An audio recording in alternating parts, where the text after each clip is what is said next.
I transferred $82,000 from my savings account on a Tuesday morning. 2 weeks later, I got a text message that changed everything I thought I knew about my son. But let me back up. My name is Robert Harrison. I'm 63 years old, and I live in a 3-bedroom house in Richmond, just outside Vancouver.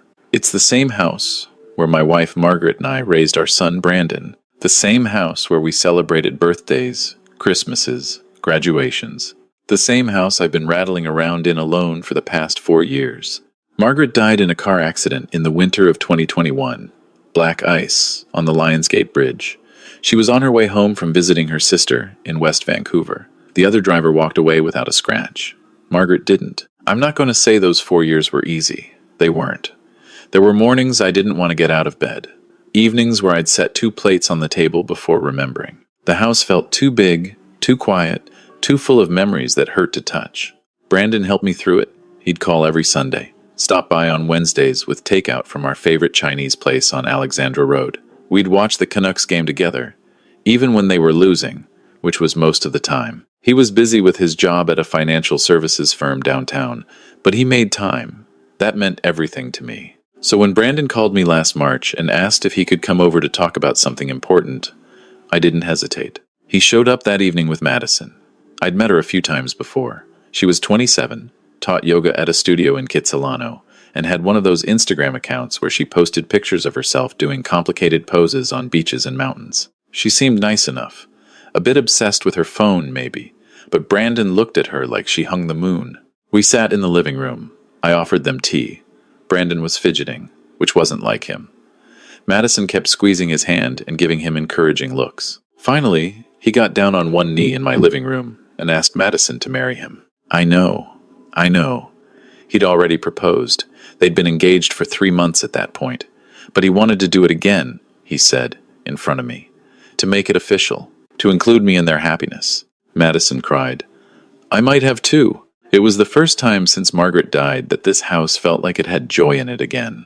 After the champagne, after Madison showed me the ring for the 3rd time, Brandon cleared his throat. Dad, he said, we wanted to talk to you about the wedding. They'd been looking at venues, he explained. They wanted something special. Somewhere Margaret would have loved. They'd found the perfect place. A restored heritage mansion in Vancouver with views of the water and gardens that would be in full bloom in September. It was exactly what they'd dreamed of. The problem was the cost. The venue alone is $60,000 for the rental, Brandon said, not quite meeting my eyes. And that's before catering, flowers, everything else. I've been putting money aside, but with the market the way it's been, and my student loans, and Madison's studio isn't quite profitable yet. He trailed off. Madison was studying her engagement ring. I didn't even have to think about it. I'll pay for it, I said. Brandon's head snapped up. Dad, no, that's not why we came here. We just wanted to talk about maybe doing something smaller, or waiting another year. I want to do this, I told him. Your mother would have wanted to do this. You're our only child, Brandon. Let me do this for you.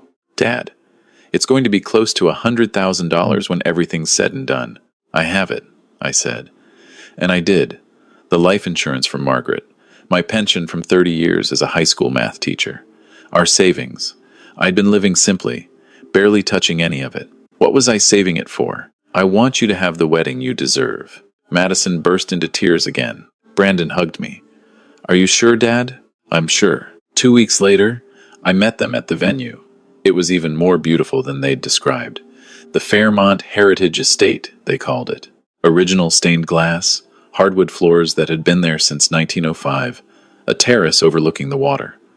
The manager gave us a tour. I could picture Margaret there, in her favorite blue dress, dancing at Brandon's wedding. I could almost hear her laugh. The manager explained the payment terms. 50% deposit to secure the date. $41,000 for the venue. Another $41,000 for the full-service catering package that Madison wanted, with the appetizer station and the late-night poutine bar and the champagne toast. They needed the full deposit within a week to hold September 15th. I called my bank that afternoon. Transferred $82,000 to Fairmont Heritage Estate. It cleared on Tuesday. Brandon called me Wednesday to thank me again. Dad, I don't know what to say. This is incredible. We're so lucky to have you. I'm lucky to have you, I told him. I meant it. That was 2 weeks ago. Yesterday morning, I got a text message from a number I didn't recognize. Mr. Harrison, this is Jennifer Park from West Coast Catering. We handle the food service for Fairmont Heritage. I need to speak with you urgently. Can you meet me today? It's about your son's wedding. My first thought was that there was a problem with the booking. Maybe a conflict with the date. Maybe the deposit didn't go through properly. I texted back. Is everything okay with the reservation? 3 dots appeared. Disappeared. Appeared again. I'd rather discuss this in person. It's sensitive. Can you meet me at the Starbucks on Granville and Broadway at 2? That didn't sound like a booking issue. I got there early, bought a coffee I didn't drink. Jennifer arrived exactly at 2. She was in her mid-40s, wearing a black blazer with the West Coast Catering logo. She looked tired, uncomfortable. Mr. Harrison, she said, sitting down across from me. Thank you for meeting me. What's this about? She pulled out her phone, set it on the table between us. Her hands were shaking slightly. I don't normally do this, she said. In fact, I've never done anything like this. I've worked in catering for 20 years, and I've seen a lot of things, heard a lot of things. Family drama, cold feet, people saying things they don't mean because weddings are stressful. I usually stay out of it. It's not my business. Okay, I said slowly. But this is different. She took a breath. Yesterday afternoon, we had a menu tasting scheduled for your son and his fiancée. It's standard for our platinum package. They come in, try the food options, make their selections. Usually takes about an hour. I nodded, not understanding where this was going. I have a small office at the back of our test kitchen. The walls are thin. I was doing paperwork while our head chef was working with them in the kitchen. And I overheard their conversation. She looked down at her phone. At first, I wasn't really listening. But then I heard your name, and I heard your son say something that made me stop what I was doing. What did he say? Jennifer pressed her lips together. Mr. Harrison, did you really transfer $82,000 for this wedding? Yes. The full deposit? 2 weeks ago? Yes. She closed her eyes briefly. Then she tapped her phone screen and turned it toward me. I recorded the last 10 minutes of their conversation. I know it's probably not legal. I could lose my job if anyone finds out. But I have a father too. And if someone heard something like this about me, she pushed the phone closer. You need to hear this. My hand was shaking when I picked up the phone. I pressed play. The audio was a bit muffled, but clear enough. I heard Brandon's voice first, laughing. No, seriously, try this one. The lobster ravioli. It's insane. Madison's voice. Oh my God. Okay, yeah, this is definitely going on the menu, right? Dad's paying for it anyway. We might as well go all out. I still can't believe he just transferred the whole amount. Like, who does that? My dad, apparently. A pause. He's been so lonely since Mom died. I think he's just happy to feel needed. Well, we're definitely giving him that. Madison laughed. It didn't sound cruel, exactly. Just casual. Like they were talking about the weather. How much did you say you're putting on that credit card? About 15,000? Maybe 20. For what? Our honeymoon. New furniture for the apartment? That down payment for the car you wanted? The wedding venue refund should cover all of it, and then some. I stopped the recording. Looked up at Jennifer. Refund? Her expression was pained. Keep listening. I pressed play again. Madison's voice. And they'll actually refund the deposit? I thought these places had strict no refund policies. They do. But the booking is in Dad's name, and the cancellation would come from him. If he cancels more than 6 months out, he gets back 75%. That's 61,000, give or take. Wait, but we're not canceling. We're still getting married in September, right? Of course. Just not there. I don't understand. Brandon's voice got lower. I had to turn up the volume. Okay, so here's the thing. Fairmont Heritage is beautiful, but it's also insanely expensive. You saw those other venues we looked at, right? The one in Surrey, near the casino? That was $12,000 for the venue rental, and their catering package was half the price of this place. Yeah, but Surrey? Really? That's so far from downtown. None of my Instagram followers are going to want to drive out there. Madison, we're talking about saving $70,000. You can take whatever photos you want at Fairmont before we cancel. Tell your followers that's where the wedding is. Then we have the actual wedding somewhere cheaper. Pocket the difference, and nobody knows. A pause. Then Madison, slowly. So, you're going to tell your dad what? That we changed our minds? I'll tell him we realized it was too extravagant, that we want something more intimate. He'll understand. Hell, he'll probably be proud of us for being responsible with money. And the deposit he paid gets refunded to him. 75%, anyway. 61,000, which is still way more than he needs to contribute. I'll tell him the new venue is only 20,000 total. Ask him to cover that. He will, obviously, which means we keep 41,000. That's... Madison's voice brightened. That's actually genius, right? And he'll never know the real venue only costs 12. We'll show him some made-up invoice, padded a bit. He doesn't know anything about wedding prices. He'll just be happy to help. What about the other 21,000? The catering deposit? Same deal. We tell him we're going with a different caterer, much simpler menu.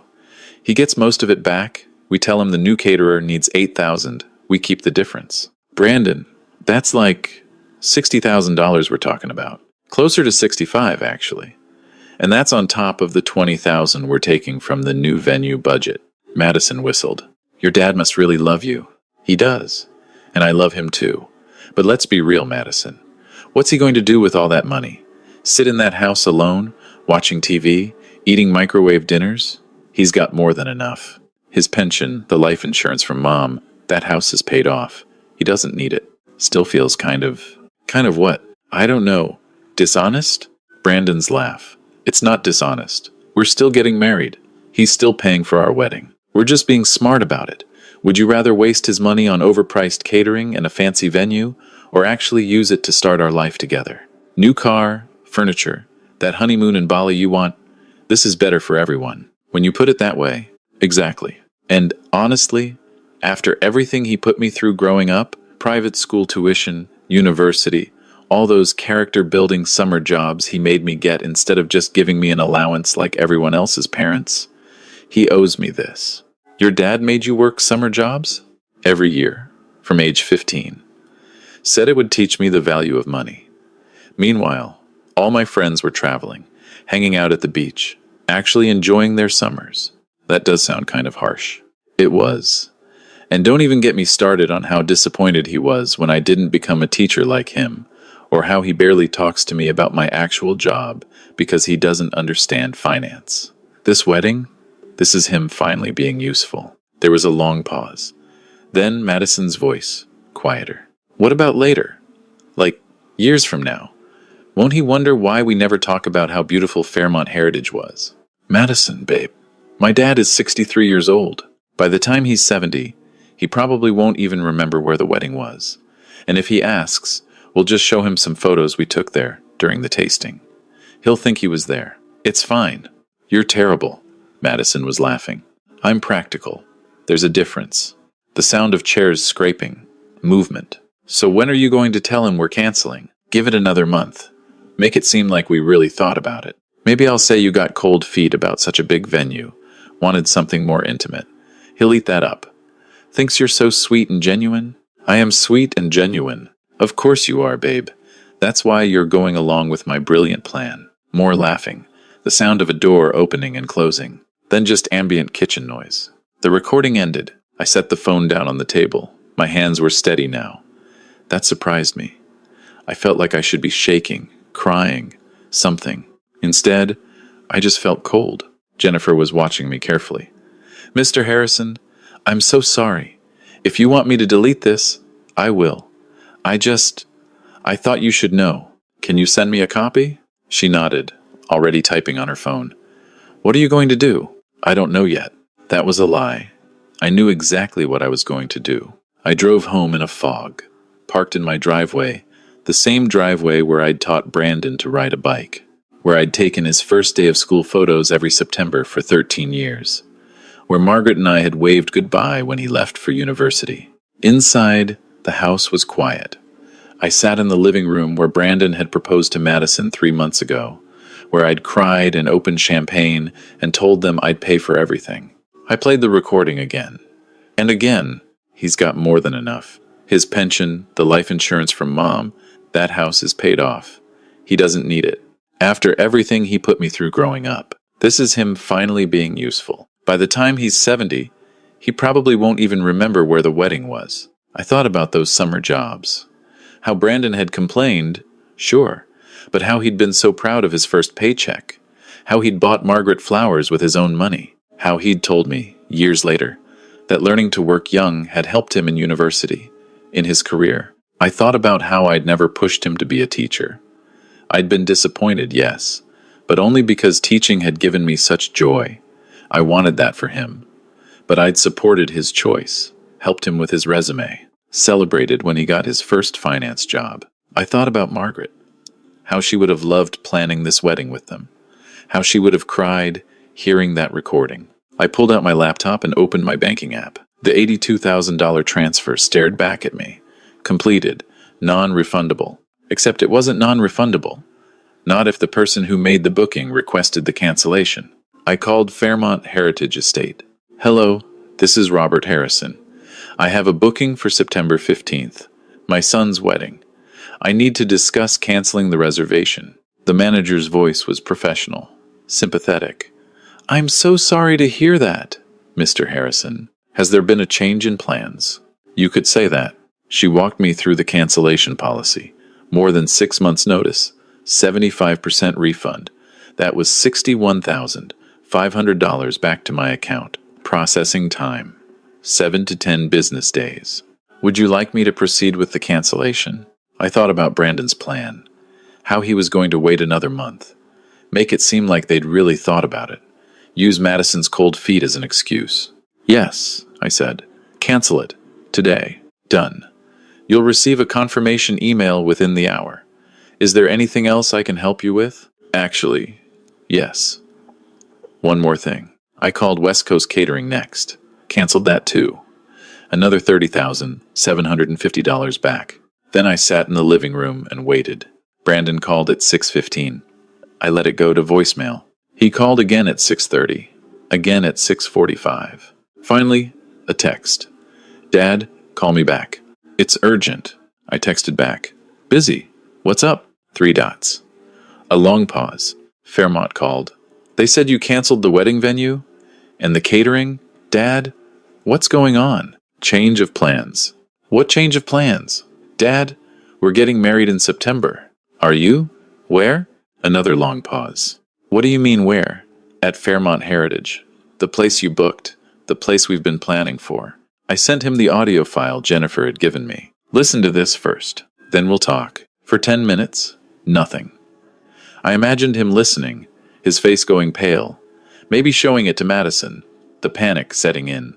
My phone rang. I answered. Dad. Brandon's voice was tight. Dad, I can explain. I'm listening. We weren't really going to. Look, it was just talk. Wedding planning is stressful, and we were just venting. And, were you planning to cancel the venue and book somewhere cheaper? Silence. Were you planning to pocket the difference and lie to me about the cost? Dad. Yes or no, Brandon? It was Madison's idea, he said quietly. She kept saying how we could use the money for other things, and I just went along with it because I didn't want to fight. But I wasn't actually going to do it. I swear. You're lying, and that makes this worse. Dad, please. I'm sorry. I made a mistake. I wasn't thinking clearly. You said I owed you this. Because I made you work summer jobs. Because I was disappointed you didn't become a teacher. I didn't mean that. You said I'd be useful. That by the time I'm 70, I won't remember where your wedding was anyway. His breathing was heavy on the other end. Someone recorded us? Who? The caterer? That's illegal. They can't just record people without consent. Is that really what you're concerned about right now? Dad, I'm sorry, okay? I'm really, really sorry. It was stupid. We'll do the wedding at Fairmont. We'll do everything exactly how you wanted. Just please, please don't be mad. I'm not mad, Brandon. You're not? No, I'm disappointed. But mostly, I'm clear. Clear about what? About what I'm going to do next. What does that mean? I hung up. He called back immediately. I didn't answer. He called 6 more times, sent a dozen texts, each one more desperate than the last. Dad, please. We can fix this. I'll pay you back every cent. Madison and I broke up. It's over. She was the problem, not me. I'll come over. We'll talk in person. That last one almost got me. For a moment, I wanted to say yes. Wanted to believe that my son, my only child, the boy I'd raised, could be redeemed through one conversation. Then, I remembered his voice on that recording. Not angry, not stressed, just casual, calculating, laughing. This is him finally being useful. I turned off my phone. The next morning, I met with my lawyer. Her name was Patricia Kim, and she'd handled Margaret's estate after the accident. I trusted her. I showed her the recording, told her everything. I want to change my will, I said. She took notes. What changes do you have in mind? Currently, everything goes to Brandon. The house, my pension, whatever's left in savings. I want to change that. Okay. What would you like to do instead? I'd been thinking about this all night. Margaret and I used to volunteer at the Richmond Food Bank, I said. Every Saturday for 10 years, before she died. After the accident, I couldn't go back. It hurt too much. But they do good work, important work. Patricia nodded. I want to leave them the house, to be sold, with proceeds going to their operations. And the rest? Split between 3 scholarships. One at my old high school, for students pursuing education degrees. One at UBC, for students studying social work. And one at, I paused, at the school where Margaret taught elementary education, for students who want to teach kindergarten. Like she did. Those are beautiful legacies, Robert. There's one more thing. I pulled out a photo, Brandon's university graduation. Margaret and I on either side of him, so proud. I want to leave him this. And a letter. Just the photo? Just the photo. Patricia was quiet for a moment. You're sure? I'm legally obligated to tell you that you could contest this later if you change your mind, but the process is complicated and expensive. I'm sure. Okay then, let's draft the new will. It took 2 hours to finalize everything. I signed. Patricia's assistant witnessed. It was done. He'll probably try to contest this, Patricia warned. Children who are disinherited often do. Let him try. I went home, turned my phone back on. 43 missed calls from Brandon. 27 text messages. 3 voicemails. I didn't listen to them. Instead, I sat down and wrote the letter. Dear Brandon, by the time you read this, I'll be gone. I hope that's many years from now. I hope you've lived your life, made your choices, become whoever you're meant to be. I'm writing this today, 2 days after I heard you and Madison planning to steal from me. Those are harsh words. Maybe you don't think of it as stealing. Maybe you've convinced yourself it was justified. Smart, practical. But I heard you. I heard you laugh about deceiving me. I heard you call me useful. I heard you say I owe you because I made you work summer jobs and wanted you to find purpose in your career. I've spent the last 48 hours trying to understand where I went wrong as your father. Was I too strict? Too demanding? Did I not tell you I loved you enough? Praise you enough? Give you enough? Then I realized. I gave you everything. I gave you stability, education, support, love. I gave you a mother who adored you until her last breath. I gave you opportunities and consequences, encouragement and boundaries. I gave you the tools to become a good man. What you chose to do with those tools was up to you. You chose to see your childhood as something you endured rather than something you were blessed with. You chose to see my involvement in your life as interference rather than interest. You chose to see my love as obligation rather than gift. And when I offered you $82,000 for your wedding, you chose to see me as useful. I'm leaving you this photo. It's from your university graduation. Look at your mother's face. That's unconditional love. That's pride. That's a woman who would have given you anything, who did give you everything, who died never knowing you'd one day plan to take advantage of her widower. Look at my face. That's the last time I looked at you and saw my son. I don't hate you, Brandon. I'm sad for you. I'm sad that you'll never know what it feels like to have a father who would do anything for you, because you took that father for granted. I'm sad that you value money more than integrity, comfort more than character. I'm sad that I'll die having raised a man I don't particularly like. Everything I owned, I'm leaving to causes your mother and I believed in. Food security, education, service to others, the things we tried to teach you. You get this photo, and you get this truth. You had a father who loved you. You lost him because you chose convenience over character. Maybe someday you'll understand that. Maybe you'll have children of your own, and you'll give them everything, and they'll disappoint you. Maybe then you'll remember this letter. Or maybe you won't. Maybe you'll contest the will, fight for money you never earned, convince yourself I was cruel and unfair. Either way, I'm at peace with my decision. You are my son. I loved you. That will never change. But you are not my legacy. Dad, I sealed the letter, attached it to the photo, put both in an envelope marked, "For Brandon Harrison, to be delivered after my death." I gave it to Patricia the next day. "You're certain?" she asked. "I'm certain." Brandon showed up at my house that evening. I watched him through the window. He rang the doorbell 5 times, knocked, rang again. Finally sat on my porch steps. I didn't answer the door. After an hour, he left. He came back the next day, and the next. On the 4th day, Madison was with him. They rang the bell together, knocked together, called my name together. I watched TV with the volume up. On the 7th day, I got a letter. Hand-delivered, slipped through my mail slot. I opened it. "Dad, I know you're angry. I know I messed up. But please, can we just talk? I miss you. I'm sorry. Give me a chance to make this right. I'm still your son, Brandon." I burned it in the kitchen sink. The visits stopped after that. The calls became less frequent. Once a week, then once a month. I got a wedding invitation in July. They were getting married after all. Surrey, like he'd planned. The venue near the casino. I didn't RSVP. That was 8 months ago. Last week, I ran into one of Brandon's old friends at the grocery store, Kyle. He'd been at our house 1,000 times growing up. Margaret used to make them grilled cheese sandwiches. "Mr. Harrison." He seemed genuinely happy to see me. "How are you? How's Brandon?" I wouldn't know. Kyle's smile faded. "Oh," I thought. "I mean, I saw his wedding photos on Instagram. I figured you'd been there." "No, I'm sorry. I didn't mean to bring up something painful." "It's not painful anymore," I told him. And I realized it was true. Kyle hesitated. "Can I ask what happened? You and Brandon were so close." I thought about the recording, the letter, the will. "He chose money over character," I said. "And I chose peace over obligation." Kyle nodded slowly. "Makes sense." "Does it?" "Yeah. You taught us that, actually. Remember that summer you made us all work at the community center instead of just hanging out at the beach?" I did remember. Brandon had complained for weeks. "You said privilege without purpose is wasted potential." I never forgot that. Changed my whole career path, honestly. I'm a social worker now. I felt something catch in my throat. "That's good, Kyle. That's really good. Brandon used to complain about you making us work.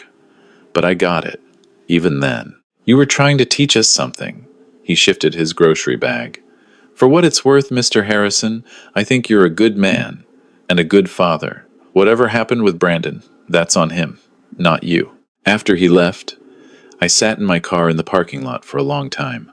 I thought about that summer, how I'd convinced 6 teenage boys to spend their vacation volunteering, how most of them had complained at first, but kept showing up, how they'd organized a fundraiser by the end, how proud they'd been, how Brandon had stopped complaining first, how he'd been the one to suggest they make it an annual thing. Where did that kid go? I drove home, made dinner, watched the Canucks game alone. This is my life now, and honestly, it's okay. I joined a book club at the library, started volunteering at the food bank again. It was hard at first, doing it without Margaret, but it got easier. I take a pottery class on Thursdays. I'm terrible at it, but the instructor is patient, and the other students are friendly. I've got coffee with Patricia next week to finalize some additional estate planning details. I'm thinking about downsizing. The house is too big for one person. Maybe a condo near the water. Something with less maintenance, more community. I don't spend much money. Never did, really. Margaret and I were always savers. That's how we had $82,000 to offer in the first place. That money, the refunds from Fairmont and the catering, it's sitting in a high-interest savings account. I haven't touched it. Can't bring myself to. Sometimes I imagine Brandon's face when he hears I died and left him nothing. Will he be angry? Sad? Relieved he doesn't have to pretend to care anymore? Other times I imagine him 30 years from now, older than I am now, maybe with kids who've disappointed him, maybe alone, maybe sitting in a house too quiet, wondering where it all went wrong. I hope he has a better ending than that. I really do. But that's not my responsibility anymore. I've learned something in these 8 months, something I wish I'd understood sooner. Maybe when Margaret first died, and I was so desperate to hold on to my last connection to her that I couldn't see Brandon clearly. Family isn't just blood. It's not obligation or guilt or trying to fix something broken because you're afraid of being alone. Family is the people who show up, the people who see you, really see you, and choose to stay anyway. The people who would never hear you're in pain and think first about what they can take from you. Kyle is more family to me now than Brandon. Jennifer, the caterer who risked her job to warn me. Patricia, who listens when I ramble about pottery class. The other volunteers at the food bank who remember Margaret and let me talk about her. That's family. Brandon made his choice. He chose convenience over character, easy money over hard truth. What he could take over, what he could give. And I made mine. I chose peace.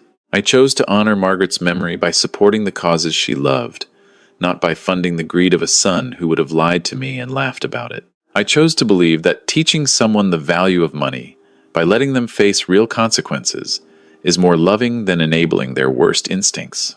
I chose myself, my dignity, my self-respect. For anyone listening to this who's in a similar situation, who's wondering if they're being too harsh, too unforgiving, let me tell you what I've learned. You are not required to set yourself on fire to keep someone else warm, even if that someone is your own child. You are not required to accept betrayal just because it comes from family. You are not required to bankroll someone's life just because you brought them into this world. Love is not the same as unlimited tolerance. Forgiveness doesn't mean accepting disrespect. Family doesn't mean you owe someone your peace. I spent 63 years being a good father, a good husband, a good teacher, a good man. I worked hard. I saved carefully. I loved deeply. I earned the right to spend my final years surrounded by people who value me, not people who calculate what I'm worth. Brandon had a father who would have done anything for him. He lost that father because he chose to see him as useful instead of irreplaceable. That's not my failure. That's his. And it's a lesson he'll have to live with long after I'm gone. I'm at peace with that. Are you?